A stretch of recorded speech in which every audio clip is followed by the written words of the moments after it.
जाती है। 2 अंगुल का फासला बचा है, बस 2 अंगुल रस्सी छोटी पड़ गई। मैया फिर से दूसरी रस्सी लेकर आती हैं, बड़ी रस्सी लेकर आती हैं और फिर से उन्हें बांधने की कोशिश करती हैं, लेकिन फिर से देखती क्या है, रस्सी फिर से 2 अंगुल छोटी हो गई। मैया बार बार रस्सी लेकर आती हैं, लेकिन रस्सी बार बार छोटी पड़ जाती है।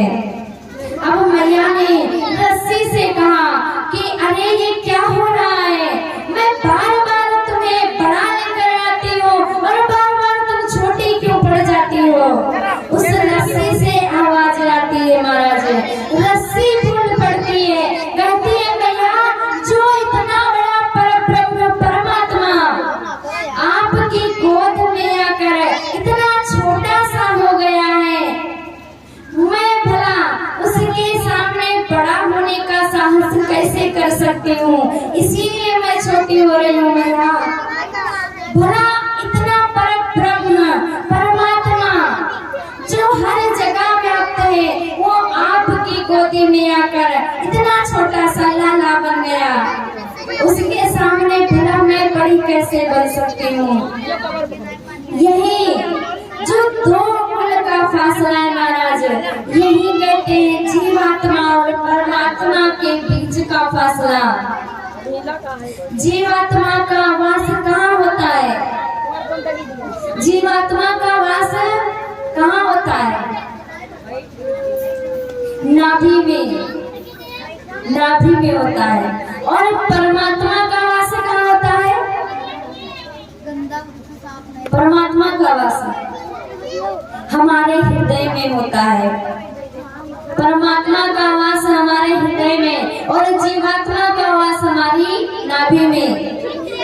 परमात्मा से जीवात्मा के बीच की दूरी कितनी है आप लोग बताओ? 10 अंगुल की। 10 अंगुल की। लेकिन कहते हैं जब हम खूब भक्ति करते हैं, अपनी तपस्या से हम केवल 8 अंगुल का फासला समाप्त कर सकते हैं। 2 अंगुल का फासला फिर भी बच जाता है।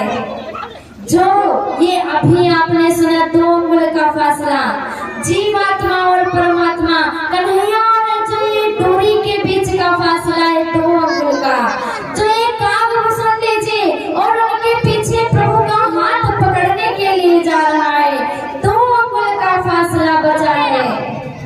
ये 2 अंगुल का फासला मिटाना महाराज आसान नहीं है, बड़ा कठिन है। कागभूषण जी बार बार देख रहे हैं कि मात्र 2 ही अंगुल का फासला बचा हुआ है। हाथ उनके समीप आ रहा है। जैसे ही अब कागभूषण जी महाराज पीछे मुड़कर देखते हैं, प्रभु मुस्कुरा रहे हैं और जैसे ही प्रभु मुस्कुराए कागभूषण जी उनके मुख में प्रवेश कर जाते हैं और वहाँ देखते क्या है, अनेकों तीर्थ नदियां, अनेकों ब्रह्मांड बने हुए हैं, अनेक ब्रह्मांड, सारी सृष्टि वैसी की वैसी अनेक सृष्टियां बनी हुई हैं। लेकिन जहाँ पर भी कागभूषण जी महाराज देखते हैं, राघवेंद्र सरकार का कोई दूसरा रूप नहीं दिखाई दिया, एक ही रूप में प्रभु हर जगह व्याप्त है। अब कागभूषण जी का जो मोह है वो समाप्त होता है और कागभूषण जी बाहर आते हैं। कहते हैं 5 वर्षों तक कागभूषण जी साथ में ही रहते हैं प्रभु के।